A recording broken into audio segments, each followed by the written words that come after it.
할렐루야. 아멘.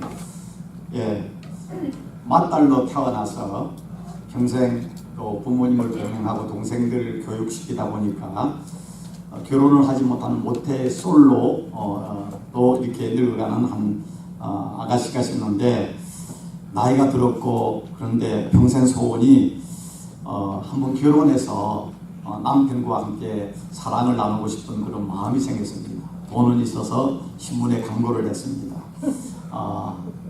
남편을 구하는 구원 광고를 내니까 편지가 수백 통이 왔어요.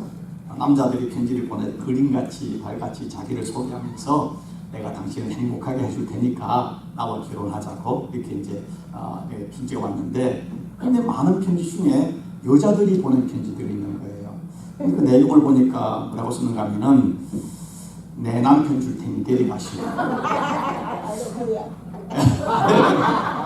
조건 없이 드리겠습니다.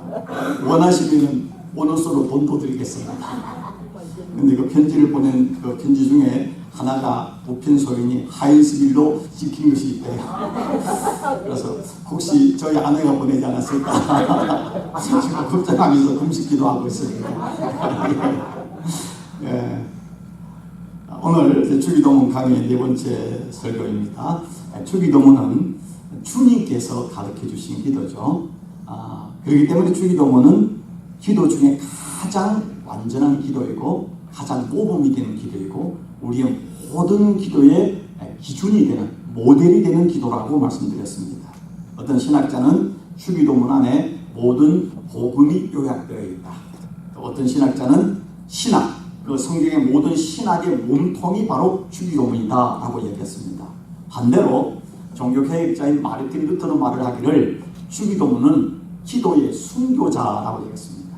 그 말은 기도의 순교자, 이게 무슨 말이야, 좋은 의미 같은데 그게 아니라, 주기도문은 주님이 가르치는 완전한 기도인데 많은 교인들이 주기도문의 뜻도 모르고 마치 주문을 외우는 것처럼 생각도 없이 하늘에 계신 우리 아버지 이렇게 하면서 속으로는 내가 집에 가스불을 깼나 이런 생각하면서 가라지 문을 열고 왔나 닫고 왔나 그러면서 아무 의미도 없이 그냥 주문을 외우듯이 하므로 결국 주기도문의 그 진정한 기도가 죽었다는 것입니다. 죽어버렸다. 그것이 살아있지 못하다는 안타까운 표현을 하고 있습니다.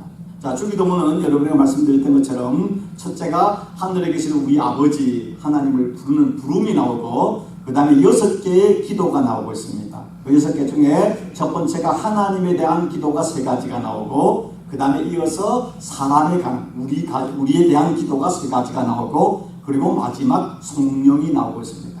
그래서 여기 보면은 주기도문을 통해서 우리가 무엇을 기도할 것인가를 가르쳐주고 있습니다. 하나님에 관한 것, 사람에 관한 것. 근데 우리는요 많이 기도를 하는데 실상 우리가 진짜 기도를 하는 건지, 오늘 이 마태복음 6장에 예수님 앞에 중언부언하지 말라고 했는데 우리가 중언부언하고 있는지 모르겠습니다. 왜냐하면 로마서 8장 26절에서 27절을 보면은 이와 같이 성령도 우리의 연약함을 도우시나니 우리는 마땅히 기도할 바를 알지 못하는, 우리가 기도를 하는데 우리가 마땅히 기도할 바를 알지 못하고 그냥 기도한다는 것입니다. 그때 오직 성령이 말할 수 없는 탄식으로 우리를 위하여 친히 간구하시나이다.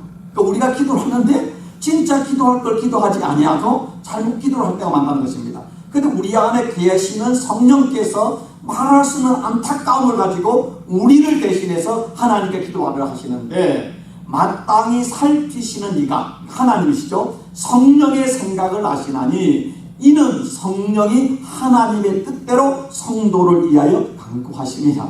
그러니까 우리는 기도를 하는데 하나님의 뜻대로 기도하기보다는 사람의 뜻대로 기도할 때가 많잖아요. 근데 너희가 내 안에, 내가 너희 안에, 내 말이 너희 안에 거하면은 무엇이든지 원하는 대로 구하라. 그래야면 다 이루리라 그랬잖아요. 그 말이 뭡니까? 하나님의 뜻 안에서 구하는 것이 이루어지는 것이지, 하나님의 뜻을 떠나서 기도하는 것은요 허공을 치는 기도가 되는 거예요. 여러분, 자녀들이 아무리 자녀가 부모가 사랑하지만은 자식이 달라고 다 주는 게 아니잖아요. 부모의 뜻으로 봤을 때 아닌 건 아무리 자식이 떼를 쓰고 누워서 약간 온갖 어리광을 부려도 주질 않는 거예요. 우리 혼만 나는 겁니다. 그러니까 부모가 봤을 때, 부모의 뜻에 봤을 때 이것이 자녀에게 원하는 것을 주는 거 아니겠습니까? 우리는 다 욕심과 죄로 가득 찼기 때문에 실상은 우리가 하는 많은 기도가요, 정말로 우리가 원하지 못하는 걸 기도하는 것입니다. 그럴 때 우리가 기도할 때 성령께서 우리를 위하여 하나님의 뜻대로 우리를 강구하신다는 것입니다. 그래서 여러분 기도할 때는 여러분 기도했던 내용을 하기 전에 먼저 내 기도가 기도 속에 성령의 인도하심을 위해 기도해야 됩니다. 하나님 지금 기도 속에서 주께서 내 마음을 감동하여 주셔서 성령의 인도하심을 따라 하나님의 뜻대로 구하는 기도가 되기를 원합니다. 이게 바로 오늘 주기도문을 바로 알면은 이 안에 정말 하나님의 뜻대로 구하는 기도의 내용이 무엇인지가 나와 있는 것입니다. 그때 바른 기도를 할 수 있는 것이죠. 그러면서 이 말씀에서 기도의 순서가 중요하지 않습니까? 여러분 세상에서도 그런 말을 합니다. 소중한 것을 먼저 하라 그러지 않습니까? First thing first. 이 말은 스티븐 콥이라고 하는 유명한 경영가가 했던 책의 이름입니다. 아주 그분의 책이 성공한 사람들의 7가지 습관이라는 책, 그다음에 소중한 것을 먼저 하라 이런 책은 슈퍼 베스트셀러가 됐는데 여러분 안 읽어보셨으면 꼭 읽어보셔야 됩니다. 아주 그 지혜로운 책입니다. 그런데 그분이 거기서 말하는 것도 뭐냐면 많은 사람들은 소중한 것, 정말 중요한 것을 먼저 하는 것이 아니라 가장 급한 것, 내가 하고 싶은 걸 먼저 한다는 것입니다. 그러니까 성공을 못한다는 것입니다. 그래서 성공한 사람들의 특징은 뭔가 하면은 그들은 급하거나 지금 내가 원하는 것이 아니라 정말 그 인생의 가장 중요한 것, 그것을 먼저 한다는 것입니다. 그런 사람들이 성공한다는 것입니다. 이것을 우리가 영적으로 이야기하면은 우리가 믿음의 사람들에게 가장 중요한 것이 뭐겠습니까? 기도하는 거 아니겠습니까? 예배하는 거 아니겠습니까? 근데 기도할 때도 중요하면 기도에도 순서가 중요한 것이죠. 그러니까 예수님께서 우리가 하나님께 기도하는 게 성도의 아주 중요한 삶의 정말 영적인 호흡이고 그 하나님의 능력을 받는 것인데 우리가 기도할 때도 순서가 중요하다는 것이죠. 순서가. 그 순서가 뭡니까? 하나님에 관한 것을 먼저 구하라 했어요. 그래서 너희는 먼저 그의 나라와 의를 구하라. 그리하면 이 모든 걸 다 채워주시리라. 근데 우리는 하나님의 나라와 의는 구하지 않고 내가 당장 필요한 것들을 먼저 구하는 것이 대부분의 우리 삶일 때가 너무나 많지 않습니까? 하나님은 그거는 구하지 않아도 준다고 그랬거든요. 그러니까 하나님에 관한 것을 먼저 구하는 것입니다. 여러분 인생은요 순서입니다. 여러분 순서가 바뀐 것은 그 주객이 전도된다. 주인과 객이 본질과 비본질이 바뀌는 것이죠. 많은 게 우리는 비본질을 위해서 소중한 인생을 허비할 때가 얼마나 많은지 모릅니다. 기도하는 그 소중한 시간, 하나님과 고통하는 시간에 진짜 하나님의 뜻대로 구하기보다는 우리가 기도할 바를 알지 못하고 헛된 것을 구할 때가 많고 그것을 구하고 나서 우리는 기도했다라고 생각할 때가 얼마나 많은지 모릅니다. 자, 그러면서 그 기도하는 사람, 기도하는 대상, 그건 하나님인데 그 하나님을 예수님께서 우리가 딱 한마디로 말할 때 하늘에 계신 우리 아버지라고 했죠. 하늘에 계신 우리 아버지. 예수님이 가르쳐 주시니까 그보다 더 정확한 하나님에 대한 우리가 부르는 친구가 없었겠죠. 그러니까 하늘이라는 것은 어떤 물리적, 공간적 개념이 아니라 온 우주 속에 충만하신, 무소부재하신 하나님이시다. 근데 우리가 어디를 있을지라도 하나님 항상 우리와 함께 하시는 임마누엘의 하나님입니다. 또 이 하늘이라는 개념은 홀로 하나님 홀로 거룩하시고 하나님 홀로 전능하시고 하나님 홀로 영원하시며 하나님 홀로 공의로우시고 우리의 유일하신 하나님이라는 은유적 상징적 표현이 하늘이다라고 얘기했습니다. 그런데 이 아버지라는 것은 이 아버지는 하나님이 남성이라는 개념이 아니라 하나님이 우리의 모든 생과 살을 책임지시고 인도하시는 마치 부모와 같은 아버지와 같은 우리에게 존재이다. 하늘 아버지라는 것입니다. 그래서 여러분 아버지라는 말이 불편하면 굳이 아버지라 안 하고 하늘에 계신 우리 어머니라 해도 아무 상관이 없다라고 말씀했습니다. 정말 어떤 분은 집에 아버지가 없어서도 그럴 수 있고 아버지가 날마다 술 먹고 폭력을 하고 정말로 집안의 모든 걸 망치는 그런 아버지를 경험한 사람은요 하나님 우리 아버지 하면 그것이 아버지라는 개념이 선이해가 성경이 잘못됐기 때문에 느껴지지 않잖아요. 그럴 때 언제나 희생하고 자식들을 보호했던 그 어머니의 사랑, 어머니의 헌신이 더욱더 하나님께 더 다가간다면 하나님 우리 아버지 대신 하나님 우리 어머니라고 해도 아무 상관이 없다. 그래서 아버지든 어머니든 중요한 것이 아니라 하나님만이 우리의 참 부모가 되신다. 우리를 창조하시고 우리를 보호하시고 우리를 책임지시며 우리를 구원하시는 하나님입니다. 그래서 예수님께서 말씀하시기를 그렇지 않습니까? 너희가 악한 자라도 이 사람은 다 제약된 악한 존재지만 악한 인간의 부모일지라도 자식이 생선을 달라 하면 뱀을 줄 자가 없고 떡을 달라는데 돌을 줄 자가 없지 않느냐. 하물며 하늘에 계신 너희 아버지께서 구하는 자에게 좋은 것을 주시지 않겠느냐. 그 세상에 아무리 여러분 훌륭한 부모, 나를 위해서 모든 인생을 다 바친 부모님, 어머니, 아버지일지라도 하나님의 영적인 눈으로 보면 악한 사람이에요. 우리는 부족한 죄예요. 그러나 하나님 아버지는 우리에게 베스트 오브 더 베스트를 주시는 그 아버지다라고 하는 것입니다. 그런데 그 아버지는 이사야서 49장 15절에 너희는 그 젖먹는 자식을 잊겠으며 자기 태에서 난 아들을 긍휼히 여기지 않겠느냐. 그들이 혹시 잊을지라도 나는 너를 잊지 아니하리라. 여러분 사마리아 성을 이제 침공을 했을 때에 먹을 것이 없으니까 어땠습니까? 어미들이 부모들이 자식을 삶아 먹었습니다. 있을 수 없는 일이죠. 그러나 그런 일들이 사람이 극한 상황이 되면요 그런 상황이 일어납니다. 어미는 자식을 잊을지라도 하나님 아버지는 절대로 우리를 잊지 않는다는 것입니다. 하나님 잊지 않는다는 것입니다. 영원하신 우리 아버지. 그런데 그 아버지를 우리 예수님께서 우리가 부를 때 뭐라고 부르는가 하면 나의 아버지라 말하지 않고 우리 아버지라 했다는 것입니다. 우리 아버지. 분명히 나의 아버지시죠. 그런데 중요한 사실은 나만의 아버지가 아니라 나 아닌 옆에 있는 이 형제, 이 자매, 이 성도의 아버지도 되는 것이라는 사실을 기억하는 것입니다. 더 나아가서 나와 불편한 관계가 있고 나가 미워하는 사람일지라도 나를 위해서 십자가의 독생자를 보내주셔서 나를 구원해 주신 그 하나님이 그러한 사람, 원수 같은 내가 원수같이 여기는 그 사람을 위해서도 예수님을 보내주셨고 그 사람의 아버지가 된다는 사실을 기억하면요 우리의 말과 행동이 달라질 수밖에 없지 않겠습니까? 더 나아가서 무엇입니까? 이것은 나와 피부가 다르고 문화가 다르고 나라가 다르고 또 다른 곳에 사는 모든 사람까지 다 포함하는 것입니다. 나와 불편한 모든 사람까지. 하나님이 나의 아버지시고 당신의 아버지라면 비록 나와 불편한 관계에 있는 사람일지라도 하나님 아버지 때문에 우리는 관계를 회복해야 되고 그 사람을 사랑해야 되고 그 사람을 미워할 수 없는 것이죠. 나만의 아버지가 아닌 것입니다. 동시에 이것은 사람만이 아니라 이 우리라는 게 아니면은 동물과 식물, 온 하나님이 창조한 모든 것을 포함해서 그 모든 것을 창조주시고 그 모든 걸 관리하시며 복주시는 하나님 아버지라는 사실을 고백하는 우주적 하나님을 이야기하는 것입니다. 여러분 이번 아시는 것처럼 신문을 보셔서 아시겠지만 헝가리 부다페스트에서 한국에서 여행 간 33명의 한국 관광객들이 부다페스트 다니브 강에 밤 야경을 보러 나갔다가 여러분 부다페스트 헝가리 부다페스트는 세계 3대 야경 아름다운 야경이 아름다운 곳이래요. 그러니까 대부분 다니브 강에서 이제 유람선을 타고 가면서 밤 아름다운 야경을 보는 것이죠. 그런데 이제 크루즈에 부딪혀가지고 33명, 7명이 살고 그다음에 죽고 나머지나 실종되어서 찾지를 못하고 있잖아요. 그랬을 때 여러분 제가 묻고 싶으면서 어떻게 그런 일이 있을 수 있을까? 그 중에는 어떤 사람은 정말로 이제 맞벌이를 하면서 자기 친정 어머니에게 자기 딸을 이제 6살 된 딸을 계속 이제 지금까지 키워줬는데 너무 고마워가지고 그 어머니하고 아버지, 친정 어머니 아버지하고 딸하고 이 엄마가 같이 3대가 여행을 갔는데 그 사고로 죽어버렸어요. 참 안타까운 일들이 많죠.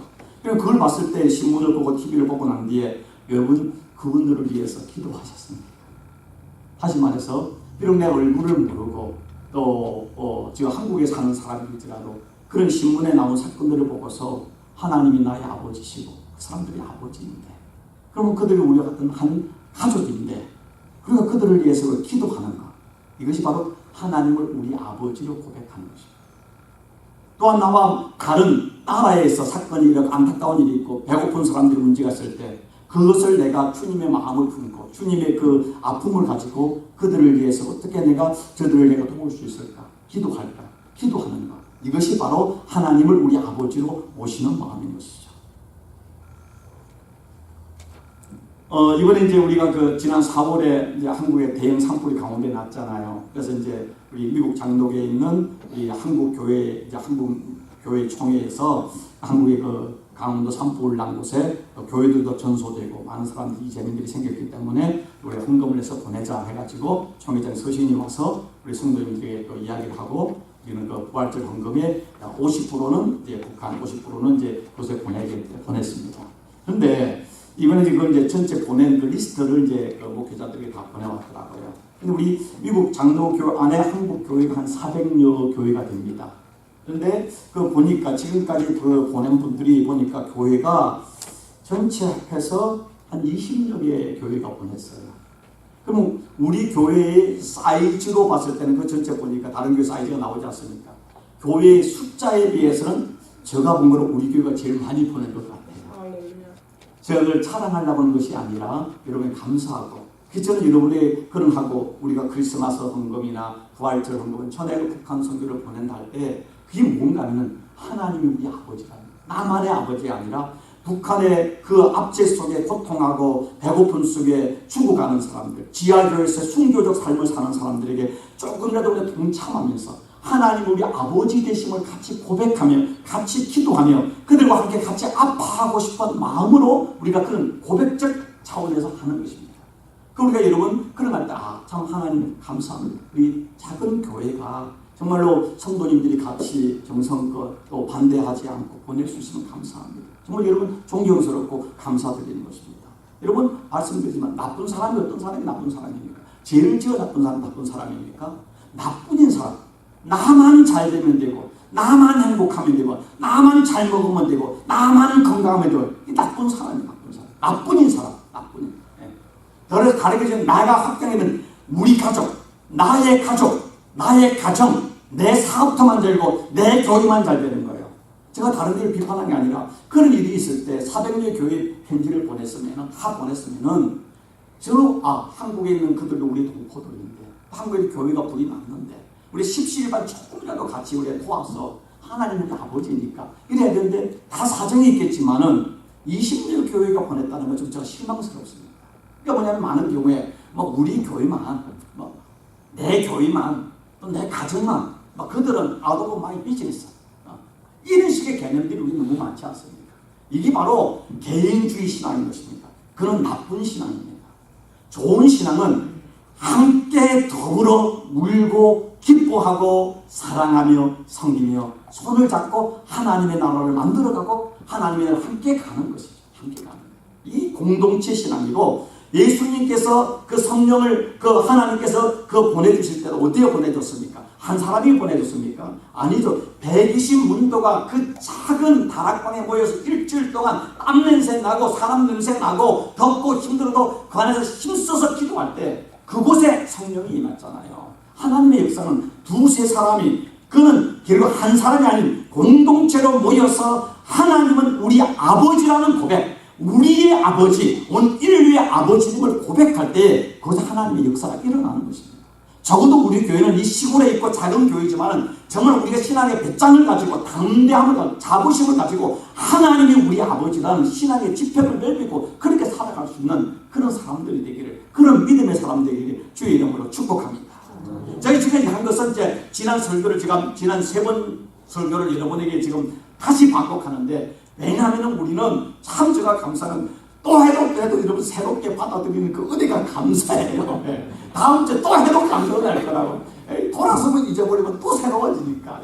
새로운 설교예요. 제가 하는 이유가 뭐냐면 여러분 마음판에 이 주기도문의 정신을 제대로 간직하고 정말로 제대로 기도하는 사람이 되기를 원하는 마음으로 말씀드리는 것입니다. 자, 그럼 오늘 이제 본론에 들어가서 그 6개의 장언 중에 하나님에 관한 기도의 첫 번째가 뭡니까? 여러분이 한번 보십시오. 뭐죠?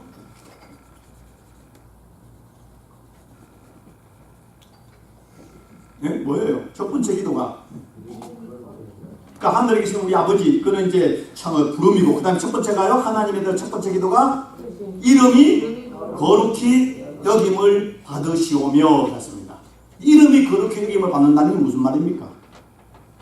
누구 이름이 거룩히 여김을 받는 거예요? 하나님의 이름이죠. 그러니까 정확히 하나님 아버지의 이름이 거룩히 여김을 받기를 원합니다라는 것이죠. 실상 우리는 어떻습니까? 하나님, 내 이름이 거룩해지기를 원합니다. 내 이름이 높아지기를 원합니다. 내가 세상에 유명해지기를 원합니다. 내가 세상에 성공해지기를 원합니다. 세상 사람이 나를 높여주기를 원합니다. 사실 그것이 우리 모든 모든 기도의 핵심 아닙니까? 내가 성공하면은, 내가 좋은 학교를 나오면은, 자식이 어떻게 되면은, 내가 돈이 많으면 세상 사람이 나를 높여줄 겁니다. 세상 사람이 나를 존경할 것입니다. 세상 사람이 나를 우러러볼 것입니다. 그러기 위해서 내게 돈을 주시고, 건강을 주시고, 성공하게 하시고, 자식이 이렇게 되게 하시고, 박사도 되게 하시고, 권력도 갖게 하시고, 사람은 그런 거 아닙니까? 그런데 예수님이 가르친 첫 번째 기도가 뭡니까? 하나님의 이름이 거룩히 여김이 받기를 원합니다. 여러분은 우리가 기도 속에 먼저 하나님의 이름을 위해서 기도하라는 것입니다. 대부분의 사람이 어떻습니까? 사업을 하는 사람은요, 뭡니까? 하나님, 이 사업이 잘 되게 올해 2배로 뻥튀게 하여 주옵소서. 수입이 2배로 늘어나게 하여 주옵소서. 오병의 기적이 일어나게 하여 주옵소서. 모든 부모들의 기도는 뭡니까? 저도 그렇죠. 저도 하면은 자식을 위한 기도 아닙니까? 여러분, 목사지만을 기도할 때 이제 자식을 위한 기도는 제일 마지막에 하거든요. 제일 마지막에 뭐 이제 다 성도, 여기는 성도뿐이 아니라 그 전에 다녔던 교회에도 지금도 기도해 주는 성도들이 있어요. 그분들 매일 제가 기도해 줍니다. 짧게라도 해줍니다. 다 하고, 그 다음에 또 우리 조카들을 위한 기도들도 하고, 요즘 한국 청년시대가 얼마나 심각합니까? 한 녀석은, 우리 집 오는 형님의 아들은 참 착한 녀석인데, 공무원 시험을 했는데, 다 했던 뭐 서울시, 그 다음에 국가공무원 7급, 너무 7급 너무 엄청 어려운 겁니다. 이론 다지고 면접에서 계속 떨어지는 면접에서요. 얼마나 안타까운지. 그러니까 또 이걸 안 할 수가 없잖아요. 그러니까 하나님 우리 성민이가 정말 이번에 이제 면접까지 합격하여서 이제 당당하게 좀 크리스찬으로서 사회는 살게 해주옵소서. 정말 기도가 나와요. 근데 아무리 제가 그래도 마지막에요. 제가 앞에서 쫙 기도 다 하고 마지막에 일단 힘들고 진이 빠지잖아요. 그래도 가장 간절한 기도가 뭔지 아십니까? 우리 딸을 위한 기도입니다. 이 부모의 마음이잖아요. 이러다 그래 부모는 자식을 위한 간절한 기도가 있습니다. 그런데 성경에 그럼에도 그렇고 부모일지라도 자녀를 위한 기도보다도 하나님을 위한 기도, 하나님의 이름을 위한 기도가 우선이 되라고 성경은 우리 주님은 가르쳐주고 있습니다. 뭐 몸이 연약한 사람은 하나님 건강 주십시오. 하나님 내가 조금만 더 살게 하여 주옵소서. 그게 간절한 기도겠죠. 여러분 배고픈 사람은 식사를 해 기도할 것입니다. 다 중요합니다. 그런데 하나님께서는 우리에게 기도의 우선순위에 하나님의 나라 이름을 거룩하게 여기게 하옵소서. 만약에 어느 신학자가 말합니다. 주님께서 이 기도를 가르쳐 주지 아니했다면은 아마도 이 기도는 맨 마지막의 기도가 되거나 아니면 모든 사람이 이 기도는 하지 않을 것이다. 아니, 주기도는 우리에게 가르쳐 줬음에도 불구하고 우리의 많은 기도 속에 이 기도는 생략된 기도가 되지 않습니까? 지난 일주일 동안 얼마나 기도하셨습니까? 여러분의 기도 속에 하나님의 이름이 거룩히 여김을 받기를 원합니다라는 기도를 얼마나 드려보셨습니까? 얼마나 들어보셨습니까? 인간은요, 정도의 차이가 있지만은요, 태생적으로 우리는 자기중심적 존재입니다. 셀프 센터드니스. 우리는 철저한 이기적 존재인 것입니다. 물론 여러분 기도 중에요, 때로는 기도합니다. 마치 기도 중간에 좀 양심이 갇혀서 양념처럼 주님 나의 간절한 기도를 들으셔서 주님의 이름이 영광 받기를 원합니다. 근데요, 가만히 여러분 그 기도를 다 적어놓고 가만히 한번 보십시오. 주님의 이름이 거룩하게 되기를 원한다는 말은 사탕 말림입니다. 그거는 사탕 말림이고, 하나님 내가 사업이 잘 되고 성공해서 주의 이름을 영화롭게 하기를 원합니다 다 하는데요, 결국은 주님이 아니고 내가 복받고 내 이름이 높아지기를 원하는 게 우리 기도입니다. 네, 우리의 기도는요 좀 다르게 말하면 무당 수준의 기도가 될 때가 얼마나 많은지 모릅니다. 그런데 오늘 이 신학자는 말하기를 하나님의 이름이 그렇게 여김을 받으시옵소서라는 이 기도는 마치 우리 몸에 많은 지체가 있지만은 그 많은 파트가 있지 않습니까? 온 몸에 핏줄을 통해 피가 통해 살지 않습니까? 마치 이 기도는 우리 몸에 있는 모든 지체를 연결하는 핏줄과 같은 것이다. 다른 말로 우리의 모든 기도를 관통하는 그 모든 것을 이어지는 그 핵심이 뭔가? 그것이 바로 하나님의 이름이 거룩히 여김을 받는다는 이 기도라는 것입니다. 옛말에 그런 말이 있지 않습니까? 호랑이는 가죽을 남기고 사람은 죽어서 이름을 남긴다. 이름이라는 개념은 단순한 이름이 아니라 그것은 호칭이 아닌 것입니다. 우리가 자녀가 태어나면 이름을 주지 않습니까? 이름을 주 옛날에는 장민가를 찾아가거나 집안 어른이라든가 유명한 스승을 찾아가서 이름을 지어달라고 하는 것입니다. 왜냐하면 이름은 의미가 있는 것입니다. 왜냐하면 이름은 어느 시인이 말하기에 이름은 전조이다. 전조. 이 전조를 다른 말하면 칭조. 사람은 그 이름대로 운명이 결정되어져 간다는 것입니다. 이름대로 운명이 결정되어 간다는 것이죠. 그 성경에 보면은 아브라함 하면 아브라함은 큰 아버지라는 뜻인데 하나님이 그 이름을 아브라함, 열국의 아버지로 바꾸잖아요. 사레라는 이름 공주였는데 그를 사라, 왕비, 열국의 어머니로 바꾸고 있습니다. 야곱, 그는 뒤꿈치를 짧은 자, 사기꾼 같은 놈 하는데 하나님께서 야곱강에서 그 이름을 이스라엘, 하나님과 괴로 이긴 자로 바꾸지 않습니까? 예수님의 제자 중에 시몬을, 정말 갈대와 같은 시몬을, 그 이름은 내 이름이 지금 반석이다 이름을 바꾸잖아요. 근데 그 이름을 바꾼 하나님이 바꾼 사람들이 그 모두 사는 정말 그 이름대로 되어갔잖아요. 그러면은 하나님의 이름, 우리 사람의 이름은 그 이름은 단순한 이름 부르는 호칭이 아니라 그 이름은 그 사람의 인격이고 삶이고 그 사람 전부를 총칭하는 상징이 되는 것입니다. 근데 재미있는 사실은 성경에 오는 하나님의 이름이 거룩히 여김을 받는다. 이 말을 다르게 하면 하나님이 거룩히 여김을 받는다는 것이죠. 근데 하나님은요, 하나님의 이름이 뭡니까? 하나님은 이름이 아니에요. 하나님은 호칭이 하나님 이름이 없습니다. 하나님. 세상의 모든 종교는요, 다 자기가 믿는 신에 대한 분명한 이름이 나옵니다. 이름이 있습니다. 그런데 성경에 하나님은 이름이 없습니다. 한 예를 들어 볼까요? 출애굽기 3장에 보면은 모세가 미디안 강대에서 떨기나무 속에서 하나님을 만나잖아요. 그러니까 내가 너를 다시 애굽의 바로에게 보내니까 이스라엘 백성을 해방시키니까 바로가 이제 막 별의별 변명을 하면서 나는 갈 수 없습니다. 나는 입이 둔합니다. 막 계속 하나님을 하니까 그제 변명하면서 말하기를, 자 하나님, 그러면은 내가 지금 가서 이스라엘 자손들에게 가서 하나님의 백성을 내가 데려나러 갈 때 저들이 묻기를 내가 만나는 그 하나님의 이름이 뭐냐 물을 것이다. 지금 성경에 괴로운 뭐냐니까 모세 시대 이제는 하나님 이름이 없다는 겁니다. 없습니다. 야훼는 하나의 호칭이지 이름이 아닙니다. 그러니까 하나님께 그 이름을 가르쳐 주십시오 하고 묻고 있습니다. 그런데 출애굽기 3장 14절에 하나님이 모세에게 이르시되 나는 스스로 있는 자니라. 또 이르시되 너는 이스라엘 자손에 이같이 이르기를 스스로 있는 자가 나를 내게 보내셨다 하라. 이 영어로 I am who I am 그라고 있습니다. 이건 이름이 아닙니다. 하나님은 어떤 존재를, 하나님은 자존자이다. 이 말을 다르게 말하면은 하나님이 이 세상에 어떤 사상이나 언어로 규정할 수 없는 영원한 존재라는 것입니다. 이 세상의 모든 단어를 다, 아름다운 단어를 다 모아가지고 하나님에 대해서 우리가 묘사해도 그 하나님을 우리는 설명할 수 없는 존재입니다. 이게 기독교의 신비입니다. 다른 모든 종교는 그 자기들이 믿는 경전에 보면은 자기들이 믿는 신은 어떤 존재이고 증명을 하고 그 신의 이름이 구체적으로 나옵니다. 성경은 하나님의 존재를 증명하지 않습니다. 심지어 하나님 이름까지도 말하지 않습니다. 그렇기 때문에 성경은 진짜 진리의 말씀이죠. 왜? 다른 종교는 사람이 만들었기 때문에 사람들의 생각과 자기들의 상상력을 가지고 자기들의 신은 이럴 것이다 이런 이름으로 말하고 있습니다. 그런 뭐냐면 자기들의 언어와 생각에 제한된 신이죠. 그러면 성경은 한결같이 하나님은 인간의 사상과 이 세상의 창조의 어떤 것으로 제한될 수 없는, 언어로 표현할 수 없는 존재이기 때문에 나는 스스로 있는 자이다. I am who I am. 세상의 어떤 사상으로 제한할 수 있고 이름을 만들 수 없는 분이 하나님입니다. 또 다른 말이지만 I am who I will be가 됩니다. 히브리어는.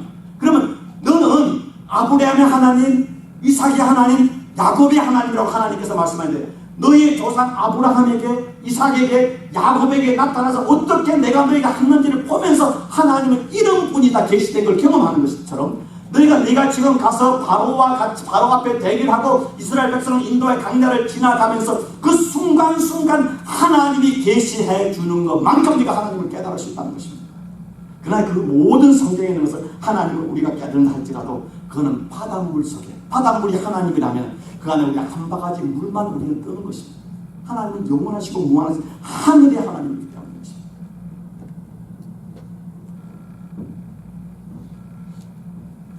창세기 32장에도 보면은 그 야곱강에서 야곱이 하나님의 사자와 씨름하잖아요.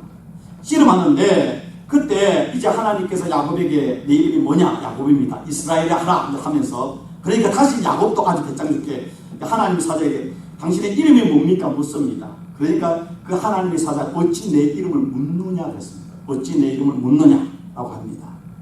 그런데 그걸 가르쳐주지 않았습니다.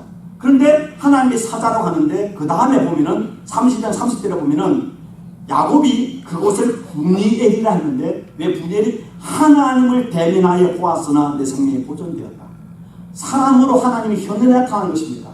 그러나 하나님이 자기 이름을 말하지 않습니다.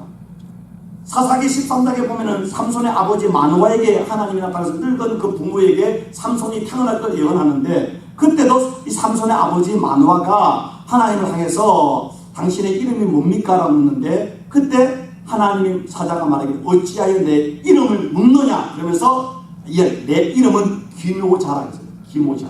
근데 기묘자를 NIV 성경에 보니까 beyond understanding, 우리의 지혜와 이해를 초월한 분이다 그 뜻입니다. 초월한 분입니다. 얼마나 성경이 확고하고 대단합니까?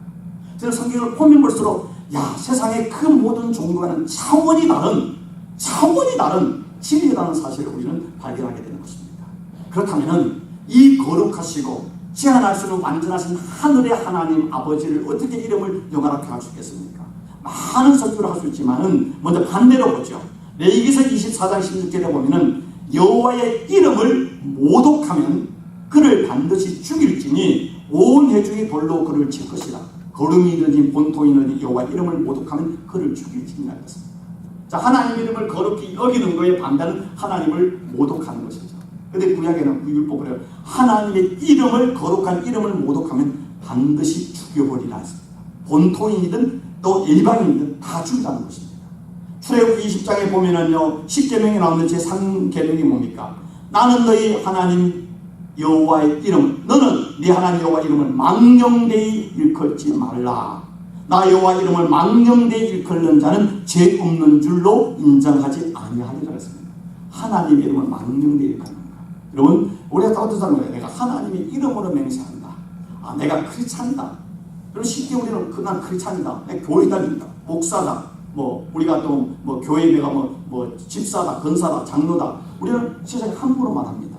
근데 그 말을 하는데, 여러분, 죄송하지만 LA에서는요, 사업을 하는데 교회 다닌다, 장로다, 그러면은 한풀 더 꺾고 저는 믿을 만한 놈 아니구나, 이렇게 보는 경우가 많습니다. 죄송하지만 세상 사람들이 교회를 나가지 않지만은 나가 그리스도인입니다, 내가 목사입니다, 내가 교회의 집사입니다 할 때, 아, 저 사람은 내가 믿을 수 있는, 크레딧을 줄 수 있는, 신용할 만한 사람이다 라고 한다면 하나님의 이름이 모독을 받는 게 아닙니다.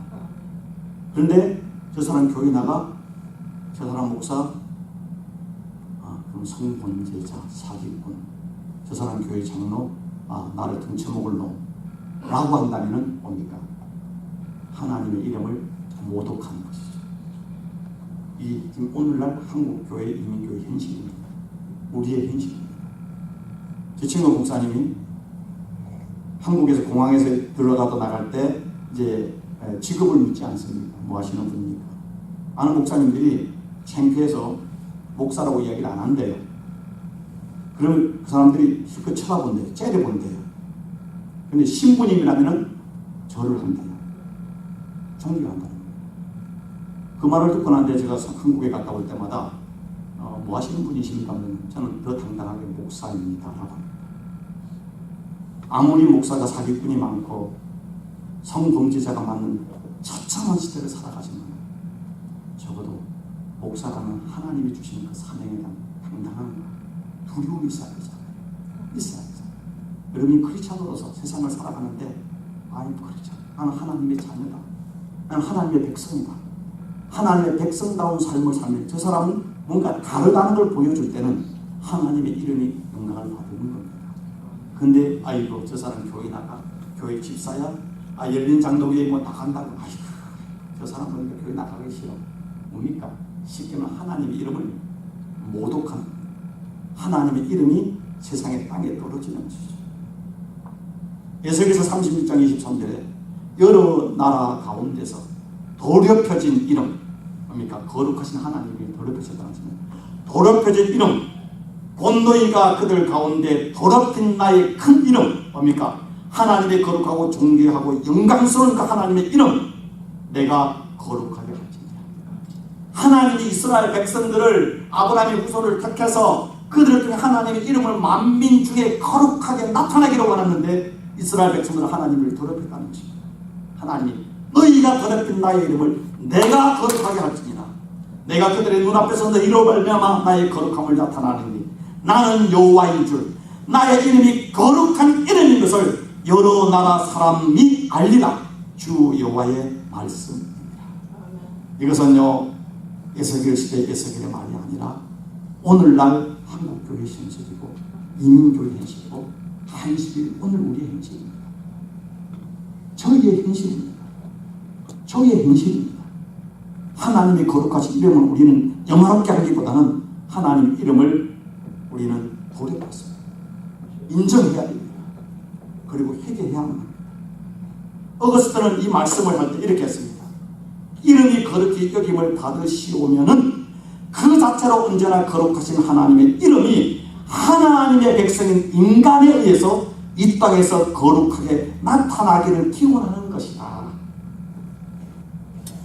종교개혁가에 있던 요한 칼빈은 하나님의 거룩하신 이름을 더럽히는 인간의 모든 불경건함과 비방과 조롱을 불식하고 하나님의 이름이 온 땅에 더욱 빛나도록 하소서라는 기원이고, 첫째가 하나님 스스로 거룩하신 분이기 때문에, 두 번째 하나님의 이름을 거룩하게 하는 것은 하나님이 받으시기에 합당한 명예를 그에게 돌리는 것이므로 사람들은 반드시 최고의 경외심으로 하나님에 대하여 생각하고 말하고 행동하는 것이다.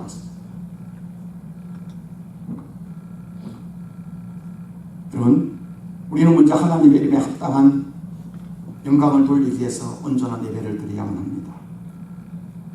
역대상 16장 29절에 여호와 이름에 합당한 영광을 그에게 돌릴지어다. 제물을 들고 그 앞에 들어갈지어다. 아름답고 거룩한 것으로 여호와께 경배할지어다. 시편 96편 8절에도 여호와의 이름에 합당한 영광을 그에게 돌릴지어다. 예물을 가지고 그 궁전에 들어갈지어다. 시편 29편 2절에도 여호와의 이름에 합당한 거룩한 그 영광스러운 하나님의 합당한 영광을 돌리며 거룩한 옷을 입고 여호와께 경배할지어다. 먼저 우리가 성도로 하나님의 이름에 합당한 영광, 거룩하게 하는 것은 온전한 신령과 진정의 예배를 드리는 것입니다. 예배를 만홀히 여기지 마십시오. 예배를 우습게 여기는 것은 하나님의 이름을 더럽히는 것입니다. 두렵고 떨림, 칼바라트가 되겠습니다. 목회자가 설교를 할 때에 하나님에 대한 두려움이 없다면 그건 타락한 것이다. 저는 오늘 아침에 서면서도 너무나 저 자신이 부끄러워. 부끄러운 존재. 도망가고 싶었어요. 나 같은 놈이 어떻게 말씀을 전할 수 있을까? 그럼에도 불구하고 나 같은 놈을 쓰시는 하나님의 은혜가 감사해서 두려움과 그리고 감사함으로 말씀드립니다. 이 말의 의미를 아는 사람은 할 것입니다. 아직도 죽어지지 않나? 얄팍한 자존심에 허우적거리는 나 같은 놈. 그게 나예요. 그런데 예배는 제가 여러분 축도를 하고 예배를 마치는 게 아니라 예배는 시작입니다. 로마서 12장에서 사도 바울이 앞에 이신칭 구원으로 우리가 믿음으로 구원을 받는다 이야기하고, 그리고 하는 말이 그러므로 형제들아 내가 하나님의 모든 자비하심으로 너를 권하노니 너희 몸을 하나님이 기뻐하시는 거룩한 산재물로 드리라. 이 말이 뭡니까? 우리가 교회를 나가서 여러분의 가정과 일터와 세상 속에서 여러분의 몸을 통해서 진짜 예배를 드리라는 것입니다. 진짜 예배를 드리라는 것입니다. 그럴 때 하나님이 영광을 받으신다는 것이죠. 영적 예배인 것입니다. 오늘 한국 우리 교회 이민교회는 교회에서만 열심히 합니다. 예배는 열심히 드리는데 삶의 예배가 우리는 없지 않습니다. 그렇지 않습니다. 그 예배를 하나님이 받지 않는다는 것입니다. 이사야서 1장 13절에 헛된 재물을 다시 가져오지 말라. 분향은 내가 가정하게 여기는 것이요 월상과 안식일과 대회로 모이는 것도 그러하니 성회와 아울러 악을 행하는 것을 내가 견디지 못합니다. 하나님의 예배를 드리라고 했습니다. 그런데 하나님께 거룩한 하나님께 예배를 드리고 난 뒤에 나가서 악을 행하는 그리스도인다운 삶을, 하나님의 이름을 영화롭게 하지 못하는 삶을 사는 너희들 때문에 견디지 못하겠다는 것입니다. 진정한 예배는요, 예배로부터 출발하지만 그 예배의 완성은 여러분의 삶의 현장이 세상 속에 일어나야 되는 것입니다.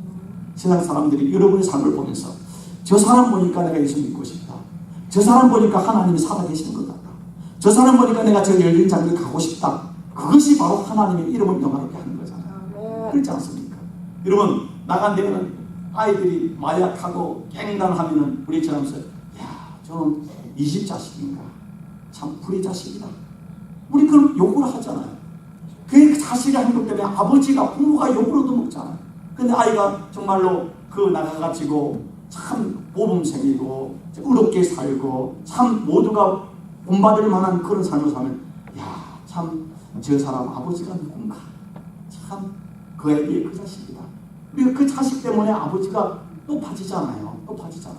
우리가 정말로 너희가 세상에서 빛된 삶, 소금된 삶을 살면 너희의 착한 행실을 보고 하늘에 계신 너희 아버지께 세상 사람이 영광을 돌 것이다. 이게 하나님을 영화롭게 하는 게 아니겠습니까? 여러분, 기도할 하나님, 오늘도 내 삶을 통해서, 우리 가정을 통해서, 우리의 자녀들을 통해서, 우리 교회를 통해서, 내 삶의 현장을 통해서 하나님의 이름이 높아지는 하루가 되게 하여 주옵소서. 이 기도를 드리라는 것입니다. 하나님, 오늘도 내가 건강하게, 내가 돈 많이 벌고 맛있는 거 먹고 세상을 즐기게 하여 주옵소서가 아니라, 내가 조금 손해보고 내가 조금 억울한 일 당하고 그럼에도 불구하고 나를 구원하시고 나를 하나님의 자녀 삼으신 그 하나님 아버지 아들답게 하나님의 이름을 영화롭게 할 수 있는 오늘 하루의 삶, 살아있는 하루가 되게 하여 주옵소서. 이것이 우리의 기도의 첫 번째가 되고 우리 삶의 목적이 될 때 그 나머지 모든 기도가 핏줄처럼 이어진다는 것입니다. 이것을 다른 말로 말하면 배려의 삶입니다. 상대방을 배려하는 삶입니다. 여러분, 레위기 19장에 보면은 너희는 거룩하라, 나 여호와 너희 하나님이 거룩함이라고 했지 않습니까? 거기에 보면 안식일을 지키라 뭐 나오지만 그 뒤에 이어는 9절에 10절에 보면 뭐가 나오는가 하면은 너희는 추수할 때 반 모퉁이의 이삭을 자르지 마라. 이삭을 추수할 때 떨어지면 죽지 말라.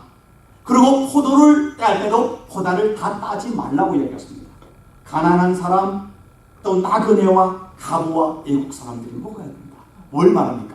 상대방을 배려하는 삶인 것입니다.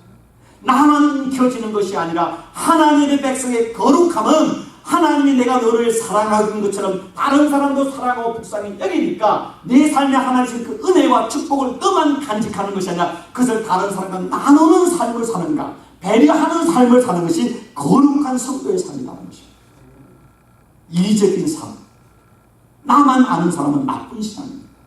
결국 오늘 성경은 기도의 첫 출발은 우리가 남과 나누고 배려하고 섬기는 삶을 사는 것이 하나님 아버지의 이름을 거룩하게 하고 너의 그 착한 행실을 통해서 세상 사람이 하나님은 거룩하시다, 하나님은 살아계시다, 당신을 보니까 내가 하나님 믿고 싶다 할 때 그것이 하나님의 이름을 영화롭게 하는 아름다운 삶이고 기도라는 사실을 말씀하고 있습니다.